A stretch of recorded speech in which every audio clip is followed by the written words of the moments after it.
কৃষ্ণপক্ষের পবিত্র পাপমোচনী একাদশী তিথিতে মায়াপুর ধাম ভরে ওঠে ভক্তি, নাম সংকীর্তন ও আধ্যাত্মিক আনন্দে। ভোর থেকেই অসংখ্য ভক্ত মন্দিরে এসে উপবাস পালন করেন এবং ভগবান শ্রীকৃষ্ণের নাম জপ করতে থাকেন। শাস্ত্র অনুযায়ী এই একাদশী পালন করলে জীবনের পাপ থেকে মুক্তি লাভ হয় এবং ভগবানের কৃপা লাভ করা যায়।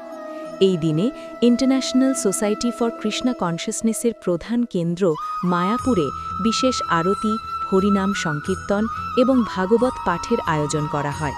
চারদিকে হরে কৃষ্ণ কৃষ্ণ কৃষ্ণ হরে হরে মহামন্ত্রের ধ্বনি ধামকে আরও পবিত্র করে তোলে। মায়াপুর ধামে একাদশীর দিনে ভক্তদের জন্য বিশেষ একাদশী প্রসাদাম প্রস্তুত করা হয়। এই পবিত্র তিথিতে ভগবান শ্রীকৃষ্ণের উদ্দেশ্যে ফল, সাবুদানা, আলু, দুধ, বাদাম এবং বিভিন্ন একাদশী উপযোগী উপকরণ দিয়ে প্রসাদ নিবেদন করা হয়।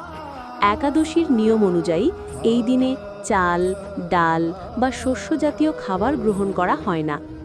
একাদশীর এই বিশেষ প্রসাদাম শুধু খাবার নয়, এটি ভক্তদের কাছে ভগবানের আশীর্বাদ ও কৃপা লাভের এক পবিত্র মাধ্যম। তাই মায়াপুরে একাদশীর প্রসাদ গ্রহণ করা ভক্তদের জন্য এক গভীর ভক্তিময় ও আনন্দময় অভিজ্ঞতা।